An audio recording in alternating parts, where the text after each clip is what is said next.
Very thankful for everyone who has attended. We're really excited with the positive outcome with this engagement meeting. On behalf of Osino and the organizing committee, we'd like to thank you all for attending this meeting.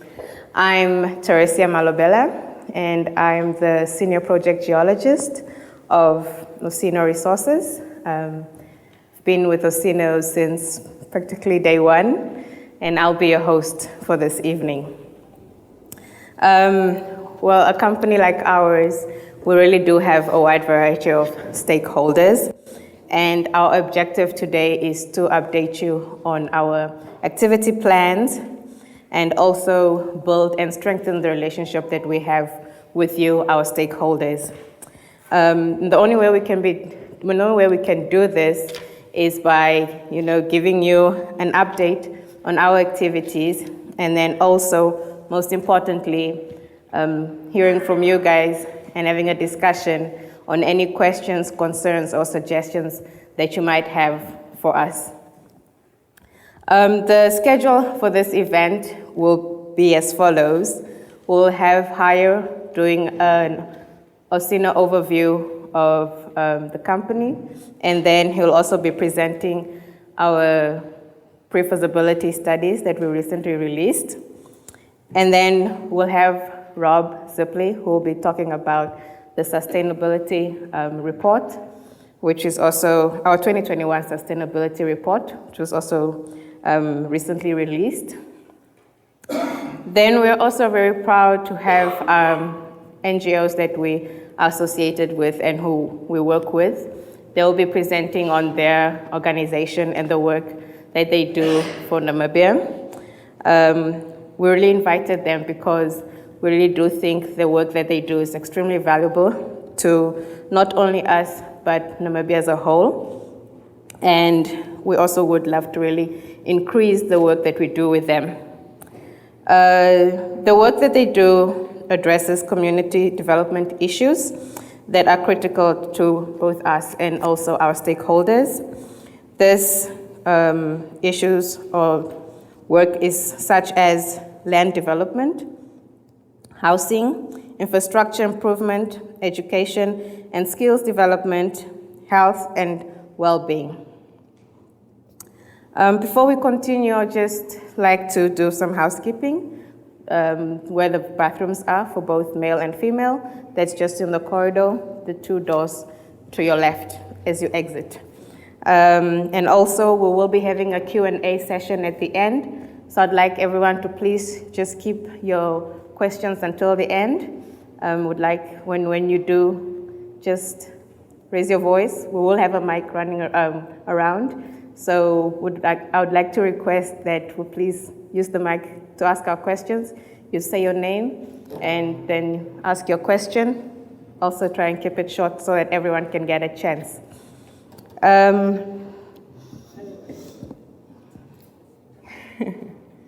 Welcome. No, you can sit there, sir. No problem. Okay, yes? Okay. So with further ado, I'd like to introduce someone I think he doesn't really need an introduction. Our CEO and co-founder of Osino, who will be giving a short presentation on Osino and the pre-feasibility studies. Thank you for the introduction, Teresia.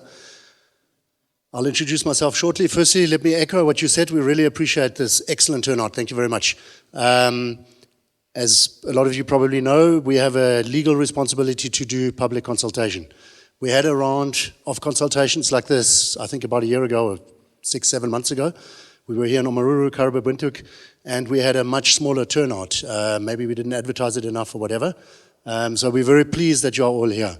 Of course, we are conscious that our activities and also being public, etc., raises expectations. So part of the reason why I'm here is also to manage those expectations, because we're very excited about what we are doing, we're very proud of what we're doing, but there's still a long way to go before this potential mine will be built. So I'll talk a little bit about that.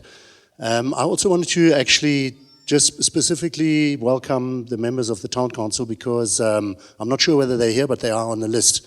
Oh, thank you very much. And I wanted to apologize because we were chided gently yesterday in Karabip because we forgot to actually tell the council beforehand that this is happening. And I know that you have to manage expectations especially. So we'll do better on that front next time. But yeah, so thank you very much for being here. So just by way of introduction, I'm a Namibian, believe it or not. I'm of German descent. A lot of people always think I'm a Canadian because we're a Canadian company, but I'm actually born and bred in Namibia. My parents are farmers near Okahanya. And I became a mining engineer through Rossing on a bursary. Ended up going to West Africa, and I became involved in gold mining.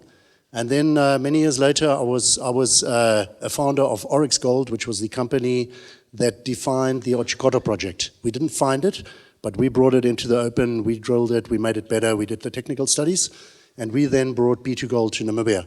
I negotiated that deal, and B2 Gold obviously did a great job building that mine and actually showing to Namibia and to many others how gold mining in Namibia can be done. Navachap was also quite successful, but of course Navachap is an older mine.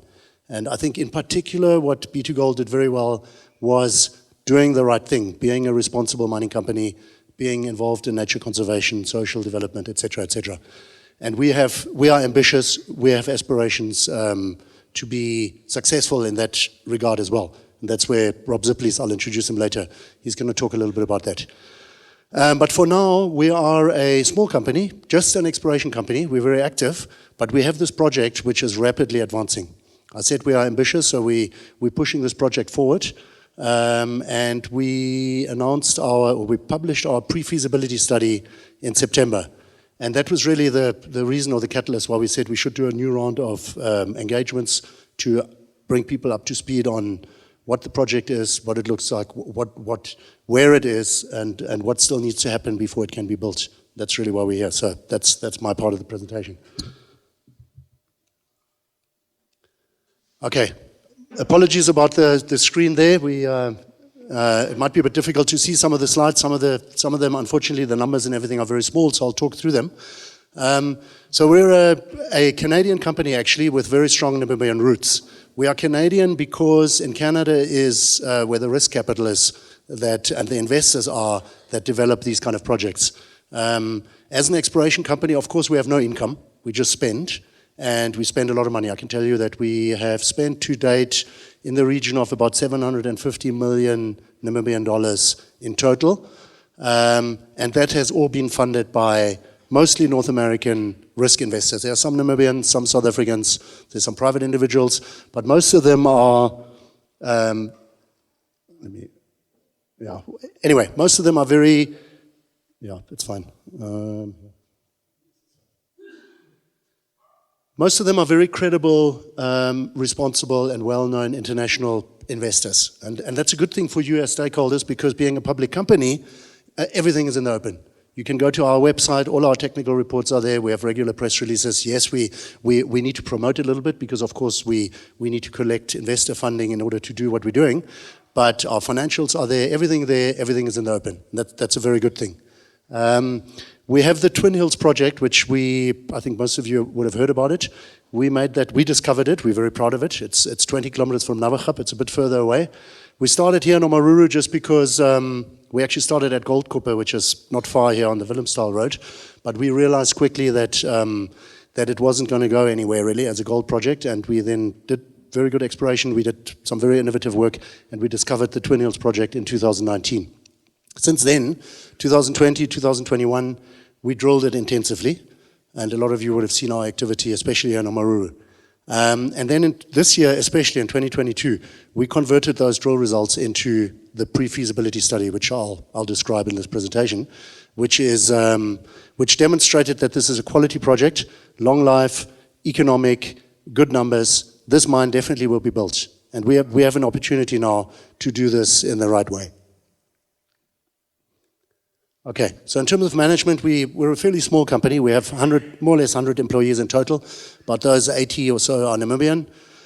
About 20 or so are professionals, mostly geologists still. We have some increasingly study capabilities like engineers and so working for us, and we work with a lot of subcontractors and specialists in the field that are helping us.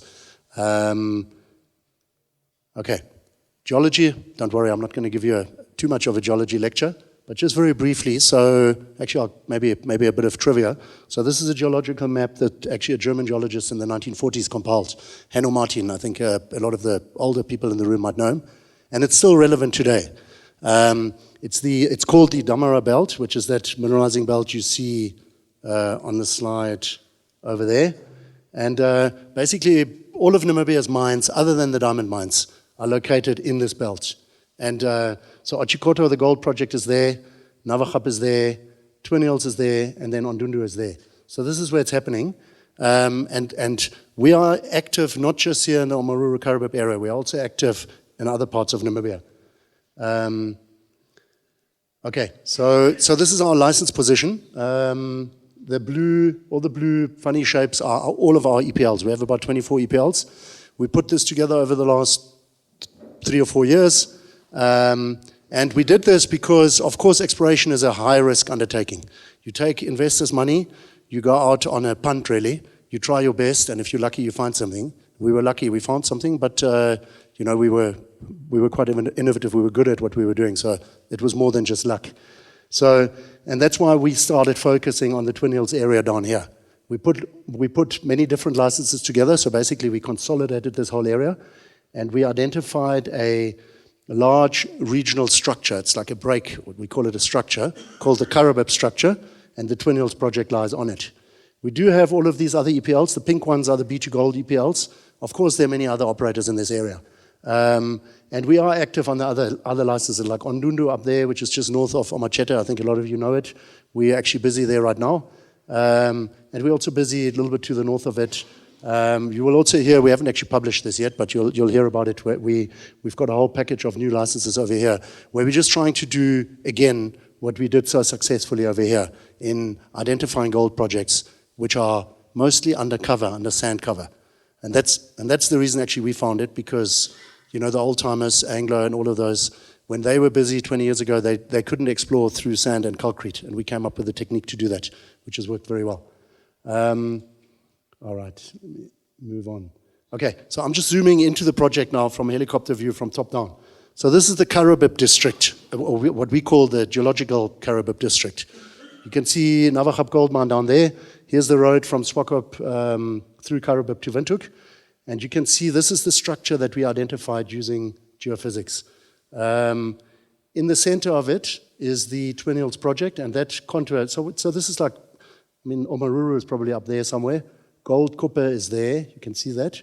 And you can see basically we explored along that structure in 2018, 19, or even before 16, 17. We sampled all along it, and we identified a large surface anomaly.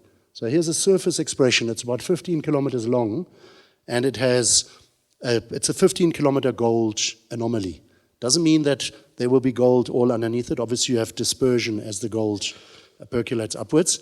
And within that anomaly, we have so far made 3 satellite discoveries, with the big one at the center, and then 2 or 3 smaller ones. We currently have just over 3 million ounces contained in the ground. Just to put it in perspective, Otjikoto was built with 2 million ounces. Navachap was built with 1 million ounces, but Navachap has already produced more than 2. Plus they have about 4 or 5 left. So I'm mentioning these numbers just to give you a sense of the size of the discovery that we've made. So 3 million ounces is a serious, it's a significant gold deposit. It's going to be a significant project, and you'll see that just now. And also why I emphasize this anomaly is because there's potential for this to grow further. So I think, especially in this region, it's quite likely that we will grow our ounces. We will drill more. We took a bit of a pause over the last few months because the equity markets, the stock market for gold shares was weak. So we spent a lot of our money. Our pockets started going empty, and so we had to take a bit of a breather. But we're going to increase our activities again, especially on the drilling side. And so I do think that this project will continue to grow. But even if it doesn't, as it is, it's going to be a successful project. All right, lots of detail there. It's hard to see. There's the 15-kilometer anomaly, and within it, all the dots that you see is all the drilling we did. Red and purple is good, yellow is okay, green is nothing. So we drilled in a very focused fashion in the center. You can see the road from the Air Force Base, I forget what it's called, that goes through Farm Akawayo, up there onto the Willemstal Road. You can see the Africa Big Rhino and Best Cheer, the Chinese dimension stone quarries, which are right there next to us. And so that's more or less where we are. And so the results here, I mean, don't worry about the detail, but generally speaking, it's actually, I need my hands, but I'll try this. So it's a basin. So we have a large basin that looks like this. It's like a bowl with Karabib marble coming from that side. The marble, you can see the hills outcropping. And in the middle of that basin has schist, a layer of schist rock. And within that schist is the gold deposit, on the edge of the schist and the marble. And that's really where the project is. And it's a package that's about 50 to 100 meters thick, running at about 1 to 1.5 grams per ton. It's very similar numbers to Navachap in terms of grade. Maybe, a little bit lower than Navachap, but very similar. It's geologically very consistent. Like when you think about mining, you probably think about veins and tunnels, etc. This is very different. You must imagine this like fog. It's a fog of gold sitting in the schist. So it's very good for us as a company because it's low risk. So that gold is definitely there, and it's low risk in terms of mining and processing it. Okay, so that's just in section. You can see an open pit. It's going to be mined as an open pit. You can see that it's still open at depth, and as we drill deeper, and that's what we're going to do now, we expect that it will continue. But of course, at some stage, it will not be economic to mine it anymore. So that's what it looks like if you look from the northeast towards Walfish Bay that way. You can see the Marble Ridge. You can actually see Navachap dust cloud is there, Karabib is there. That's the Air Force Base. You can see everybody. I think all of you know this ridge, Dobbelsberg, the farm is there. And you can see here in green, maybe you can see it. These are the drill pads. This is where the Twin Hills project sits. The Khan River runs somewhere in the south here. And the infrastructure, the mining infrastructure is planned to be there. And that's the Marble Ridge. So that's what it looks like. So of course, I mentioned this earlier, we're a small company, so we have to work with specialists. Especially, I guess, because I'm a Namibian, and we try to Namibianize as much as we can with the service providers that we have.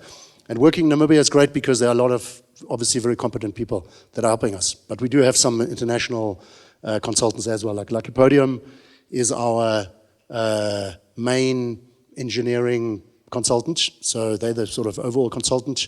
They know Namibia well. They're involved at Navachap. They actually built the Otjikoto mine.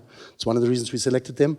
And then the rest are a mix of people, hydrology, mine planning, environmental, slimes, dams, etc. So we're a very ambitious company, and we're also ambitious in terms of the quality that we want to deliver. So I can assure you that all the work, the technical work that's gone in here has been done to the very highest standards.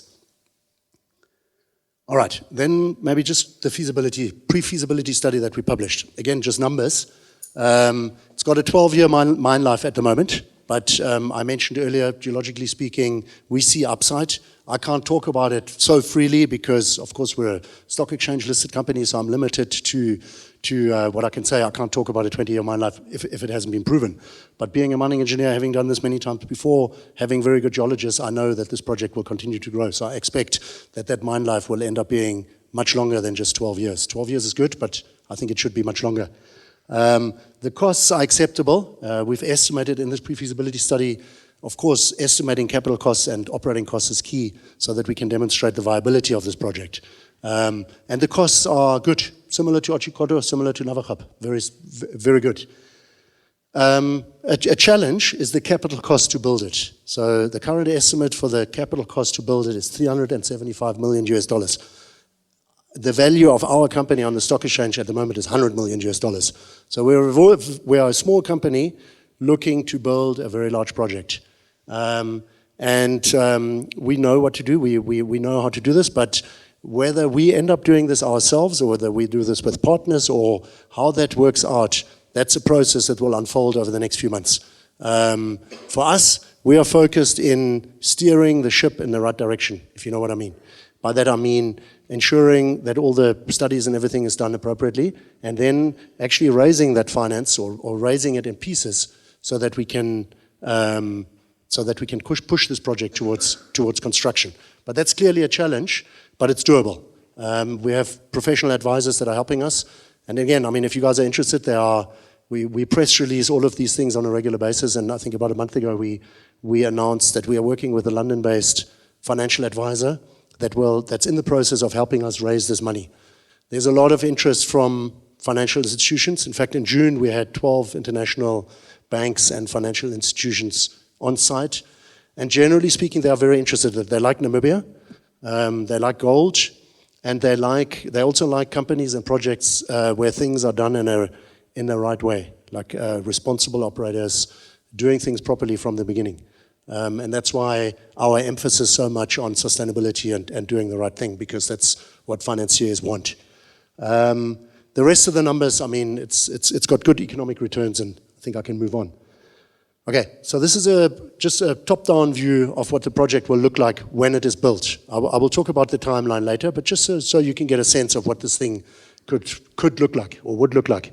So there's the same marble ridge that we looked at earlier. The blue are the 3 pits that I spoke about. So we call it Bulge and Twin Hill Central. The second discovery, and this was discovered in 2019 and we drilled it.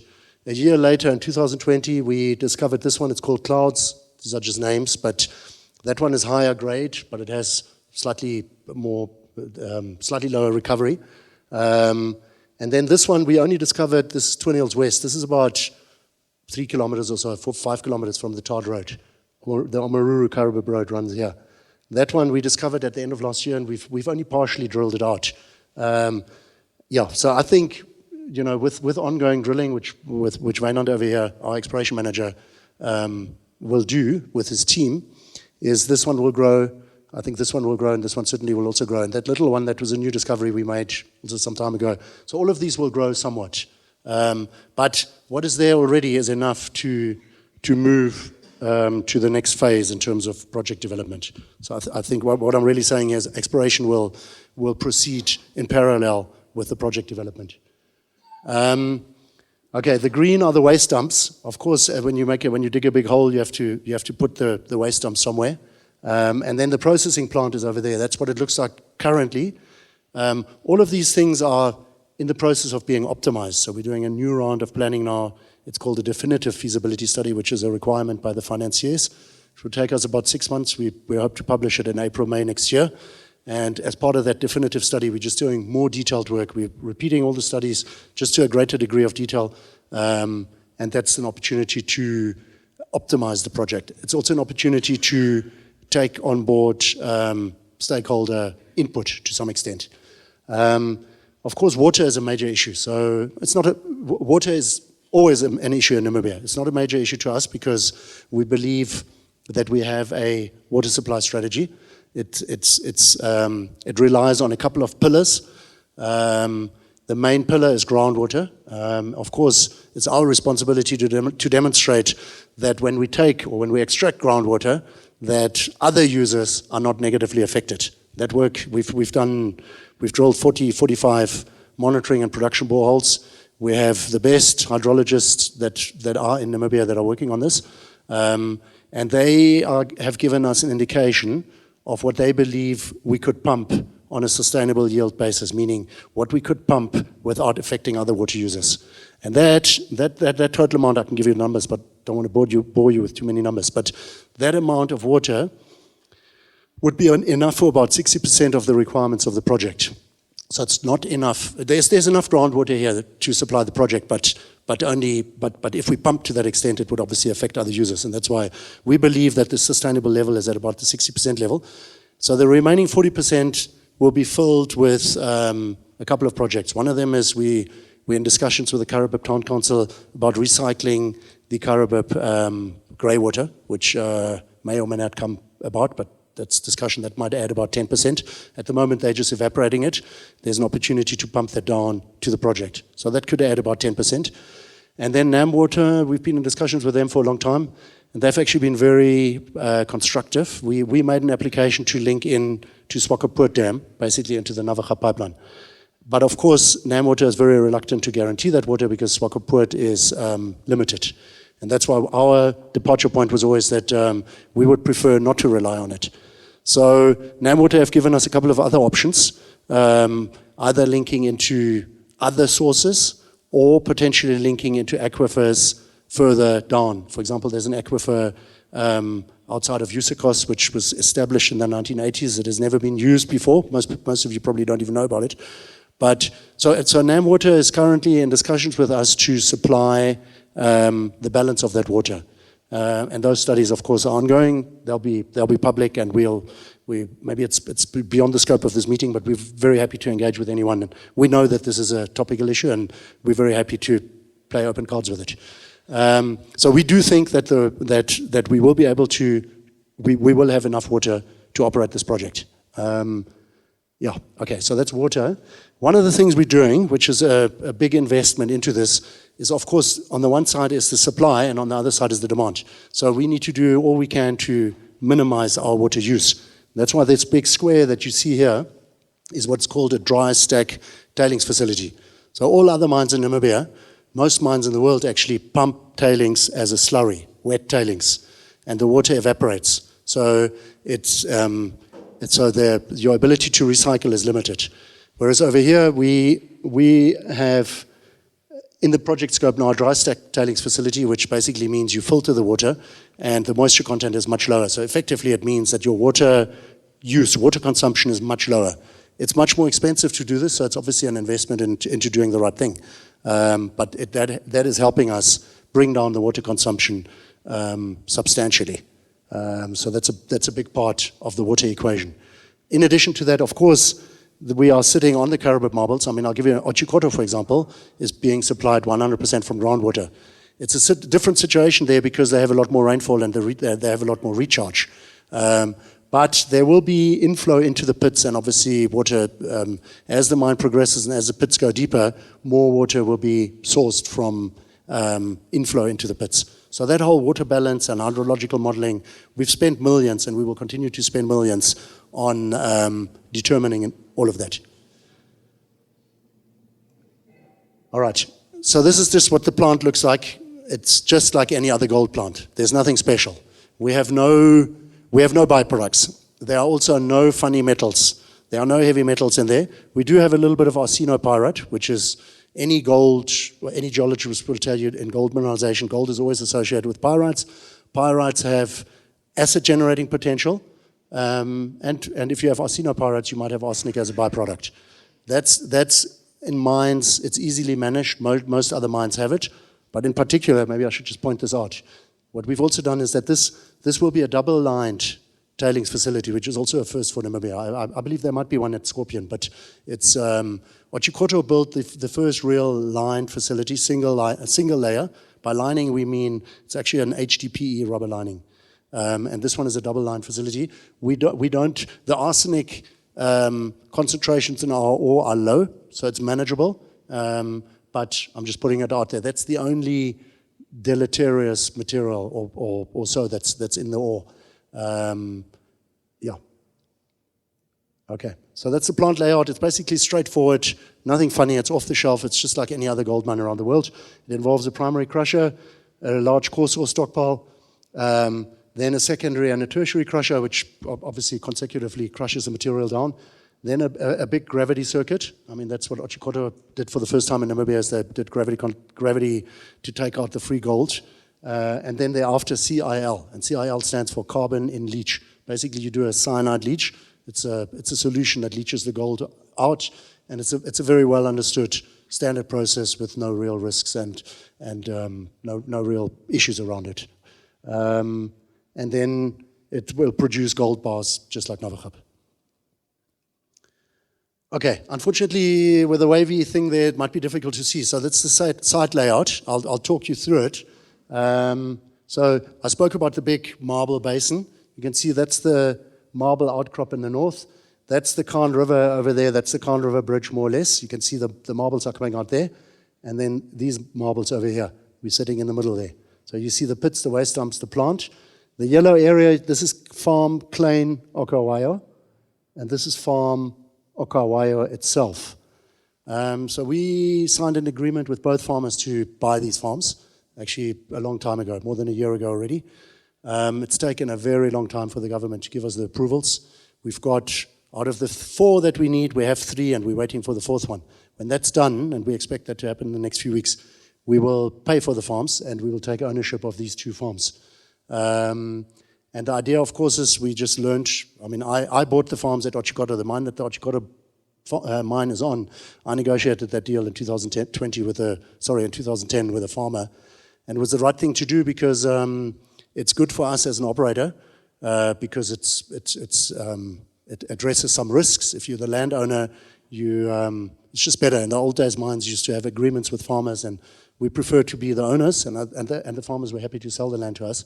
And of course, it gives us opportunities in terms of closure when the mine closes, what we can do with it. Also, I would imagine that most of you haven't been to Otjikoto, but if you had the chance, you would see the good things that B2Gold has done over there in terms of education, exposure of local schools to, awareness of nature, etc., etc., etc. Lots of projects that are associated with the ownership of that farm, which still have a very positive spin-off for the community, and we've got a similar vision over here. Yeah, and there are other things. Maybe I should just say this about water. Of course, there's fear, there's hesitation, all of that. We acknowledge that. But one thing you must bear in mind is that mining projects like these, because of the capital that companies like we have, they often result in major infrastructure investment, which in the end is actually good for communities. Just to give you a simple example, if we develop this, it's called the Kransberg Aquifer, close to Usakas. Maybe I shouldn't even talk about it because it might cause problems here, but let's say we develop that, then it would mean that that water would be piped via Karabib to the mine. You can actually see Spesbona is an old well field that Water Affairs put in place in the 1980s. They pumped it for a little bit, but they drilled in the wrong places, whatever. It didn't work, but there's a pipeline in place. So I'm just using this to illustrate that us putting these infrastructures in place, it helps communities like Karabib. In 2016, when we had the big drought, Karabib had a major problem. So that's of course a good thing, and that's a good thing about mining projects. I'll give you another example. I mean, this process, I'll tell you, you'll hear about it soon. It hasn't quite commenced. Our water supply boreholes that we've drilled so far, some of them are over there. They're obviously close to the marbles. Some of them are over here. But there's a project that we are financing at the moment to contemplate recharging these. Together with Water Affairs, we are contemplating building a weir which could recharge these boreholes. So there are lots of engineering studies there to address these risks and to balance this out. And that process, I'm talking a little bit out of turn because there will be a full ESIA public consultation process just associated with that. Water Affairs is just getting ready for that, so you will hear more about it.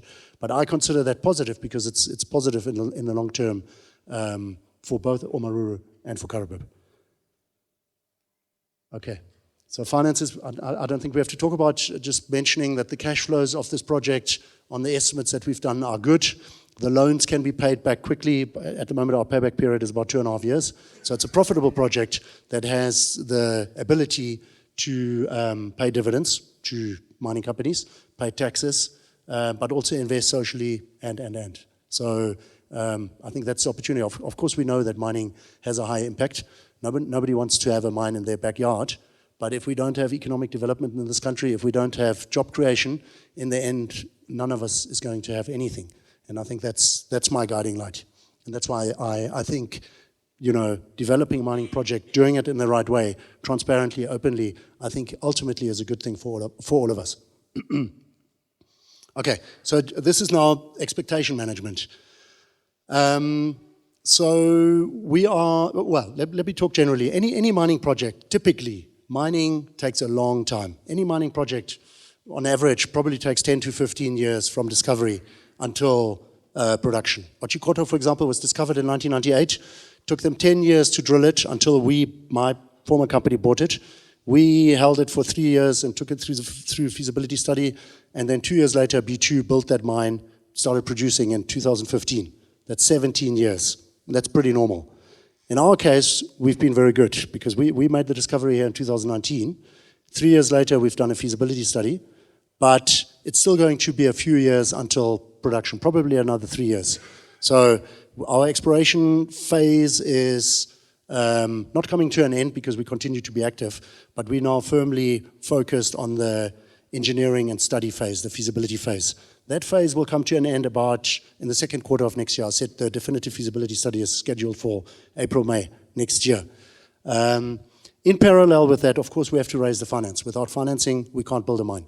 So I think there are three key things that have to fall in place before any mining construction can happen. One is financing.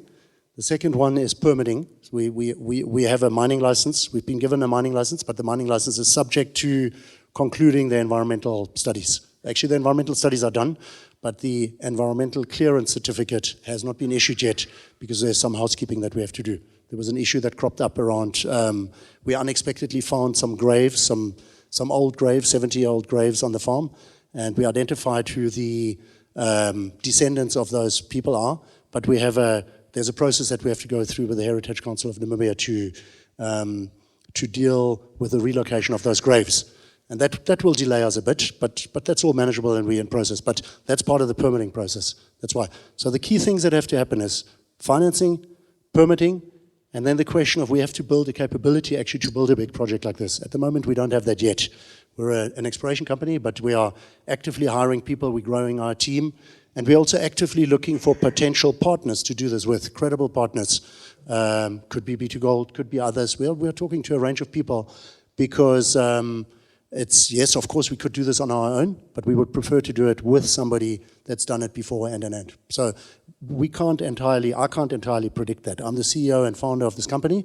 I know, I've got the vision, I know the direction that we're going in, but of course our shareholders also have a big say. It's not all, I'm not a dictator, it's not all up to me. But I'm trying to, as I said earlier, I'm trying to steer the ship in the right direction. So therefore, exploration phase largely done. Study phase, we're deep into that, coming to an end probably around middle of next year. And by that time, all of these questions around water, power, etc., will be fully addressed and will be reflected in an environmental clearance certificate from MEFT. And then let's say everything goes to plan, and all of these things fall in place by the middle of next year. I expect that in the second half of next year, we could commence with earthworks. And I think the first thing that would happen is that, maybe I should actually point that out, sorry, go back there. The district road that runs from the Air Force Base more or less to the Willemstal Omaruru road, this road actually runs along the Marble Ridge up there, will have to be relocated. So I think our application is in. If it's not in, it will go in shortly. But the idea is once the farms have been acquired, once we own the farms, then obviously we have more flexibility to do this. But the idea is to relocate that road somewhere to the north over here. So that would probably be the first activity that you see on the ground. Camp construction, maybe another thing I should say. So the vision is to build this mine and but staff, employees, etc., everybody will live in Karabip or in Omaruru. But in the construction phase, talking about the timeline, the construction phase will be 18 months to 2 years. So going back to what I said earlier, best case scenario, we start in the second half of next year, maybe end of next year, I think would be the earliest that construction would start. And then 2 years of construction, and at the end of that, you could have gold production. So therefore, the very earliest that this mine will be in production will be 2025. Of course, different stakeholders. Like in Karabip yesterday, we were overwhelmed by people that are looking for jobs, understandably. And the message to them was that they, unfortunately, are far too early. I think the opportunity for employment will be during the construction phase and during the operating phase. But even that, we have to temper expectations, and this is an area that Rob will speak about because, of course, we have to be very delicate about that. We understand the social issues that can cause. We understand the need to make sure that Karabip and Omaruru is not left behind, that the jobs don't all go to people from Windhoek or from Walvis Bay, etc., and even for contractors. So these are the discussions that we're having with the local municipalities to help them, certainly in Karabip, especially in Omaruru. We would like to have those discussions so that we can channel that correctly. But that's more or less the timeline of how this project could or should evolve. And I think that sort of comes, yeah, that's the end of my presentation. So I think, let me just introduce, so Rob Zip, please. I think you're next, isn't it? So Rob Zip, maybe you can get up. Actually, maybe let me just introduce the staff members because we've got a few here. Maybe Wynand, can you get up? So I think a lot of you know Wynand Slubbert, so he's our exploration manager. He's obviously been our man in charge so far, but unfortunately for him, everything is growing around him and exploration is becoming sort of going a little bit more in the distance. Teresia, you've met, she was, I think, our employee number 3. She's been there from the beginning. Believe it or not, she spent the last 2 years more or less in an overall living in a tent in the sun there at Okawayo. So she's many talents. And then Edwin Daweti, maybe you can get up. Edwin is our mineral resources manager. He's based in Windhoek. He's a large part of the brains behind the geological controls, etc. And then Rob Zipley's here, who's going to do the next presentation. He's a sustainability consultant. Now, of course, sustainability is a big word. What does it mean? He'll tell you what he thinks it means. For me, it's very simple. It just means doing the right thing. Just doing the right thing. Being responsible, doing the right thing. But of course, it's not enough to say doing the right thing. So Rob has spent the last year thinking about that, engaging, etc., he's been deeply involved in this, and it's culminated in the publication of the sustainability report, which came out not long ago. We've got some copies, it's on the website, etc., and that describes in detail what this actually means for us. And so, at that point, over to you. Good evening, everyone. There are a few familiar faces I spot in the audience. Good to see you again, and we'll look forward to chatting more in person in future. You know, when Heye and I talked about 2 years ago, I come out of a background of environmental and social activism, and Heye was understandably a bit nervous to hire me, you know, as an activist in a business, but I was really impressed from the word go by Heye and Osino's commitment to doing the right thing. You know, for a company like Osino, even though we're small, we have lots of opportunity to collaborate with community stakeholders to address issues of importance to the community and to Osino. And what sustainability means to us is really operating ethically and responsibly, doing the right thing, minimizing negative impacts. So mining is a high impact activity. There are a number of environmental issues, there are a number of social negative issues. How do we minimize those? And that is a lot of thinking has started to go into that in preparation for building the mine. And a third component is, how do we maximize the positive opportunities? And that is, again, an ongoing exploration of how do we, on a social level and environmental level, find opportunities for development and improvement. And 2021 was really starting to conceive these ideas. 2022, which we almost at the end of, was really a process of formalizing and embedding sustainability within this fledgling mining company. I mean, you know, as Heye said, we're really still an exploration company slowly transitioning. And really the culmination of this work is our 2021 sustainability report, which we've published. We've regretfully run out of copies, but you can download the sustainability report on our website. And this report talks to both our historic performance as well as our evolving ideas for the Twin Hills mine. And 2023 will really focus on increasing our sustainability performance and particularly expanding and advancing our sustainable mine design aspects and also expanding community development. And there, as Heye already has touched on, that'll include, we've been quite we had a round of stakeholder engagements beginning of this year. We had the public engagements end of last year, and then we've been quite absent because we've been doing a lot of thinking and planning, and you know, expect to engage with us more from early next year. And I'm in part particularly addressing this to the Omaruru Town Council, because there are all sorts of considerations that we need to discuss and find solutions to, particularly around local hiring, influx management, and so on.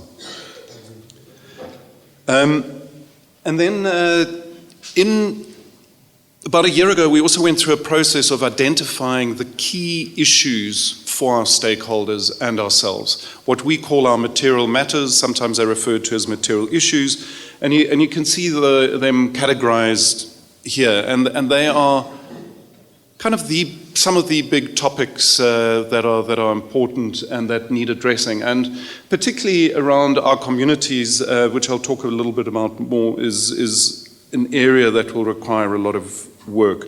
And for all of these material matters, we've developed goals, we're identifying metrics or key performance indicators, and the sustainability report talks about more what we've achieved to date, as well as what our plans are going forward.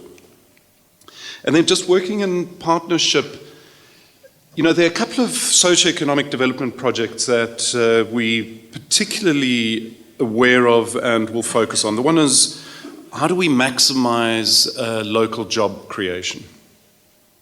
And this future mine is going to employ a broad spectrum of skills. Not all of those skills will we be able to find locally, so some of those people will need to come from elsewhere, but we will look at ways to maximize local employment, as well as also maximizing local procurement. We're already pretty good at that.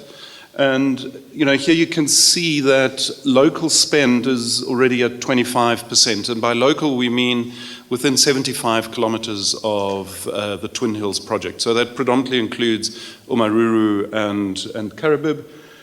And you can see that virtually all of our procurement spend is Namibian already, with a small component, mostly sort of specialist services and consultants being international. And then also our employees already are 50% from the Oronga region, 47% pretty much from Omaruru and Karibib. There's a big emphasis on community development projects already, even though we're a small company, and I'll talk about that in a moment. So I think it's about a year and a half ago, we set up the Twin Hills Trust, which some of you may have heard about, which is our special purpose organization or NGO that houses our community development activities. And we seed funded the Twin Hills Trust, and then we encouraged some of our suppliers here, so some of the key drilling companies that some of you will recognize, as well as one of our shareholders have contributed, and we, on an ongoing basis, encouraging other suppliers to also contribute. And the trust currently, because we're such a small team, we don't have the ability to manage community development projects ourselves. So we, at this early stage, we're only working with established NGOs. And the three key three NGOs we've predominantly worked with are Development Workshop Namibia, and the Namibian Housing Action Group / Shack Dwellers Federation of Namibia. And we, through a process of getting to know each other, we realized that these two organizations are really doing phenomenal work across Namibia, and they're doing it at scale. So they're working in numerous regions and towns and addressing some of the important issues for the poorest members of our community. So, we funded a bulk sewage infrastructure upgrading in Karibib. With DWN, we're doing an affordable land project also in Karibib. Then in Omaruru, we're supporting DWN with working with early childhood development centers. Actually, not just in Omaruru, now also in Karibib, that supports around 500 children, making a significant impact in their lives. And the National Namibian Housing Action Group and Development Workshop will just now do short presentations about some of the work that they're doing in Karibib and Omaruru. And then my last slide, just briefly touch on some of the initiatives we're looking at in terms of the future mine to make that more sustainable. And some of those we've addressed, but I'll just quickly run through them. Local job creation is paramount. We want to expand the socioeconomic development work that the Twin Hills Trust is doing. We need to collaborate on housing, and we've had one meeting with the Omaruru Town Council, we've had 2 meetings with the Karibib Town Council, and over the next few months we'll put in place or develop a housing plan that minimizes or seeks to minimize the pressure on rental prices and housing prices for the future mine and the construction as people come into these communities. Although during the construction phase, a very significant portion will be living on the Twin Hills site. We're exploring various water supplies, which Heye has mentioned. We're looking at various technologies to reduce water consumption. Heye mentioned the filtered dry stack storage facility. We're looking at renewable electricity supply options and storage options, and a couple of other things. Today we had a site meeting with all sorts of specialists, which also included a specialist architect who is a leader in sustainable building design so that we can minimize the need for heating, cooling, lighting, and so on. And we're also looking to minimize the visual impact. Right, if you want to read more about our sustainability efforts, you can download the report from our website. I'm now going to hand over to Augusto, I think you're next, right? From the National Housing Action Group. Namibian Housing Action Group, which supports the Shack Dwellers Federation, and he'll talk you through what they do and some of the projects that they're involved in. I'm just gonna...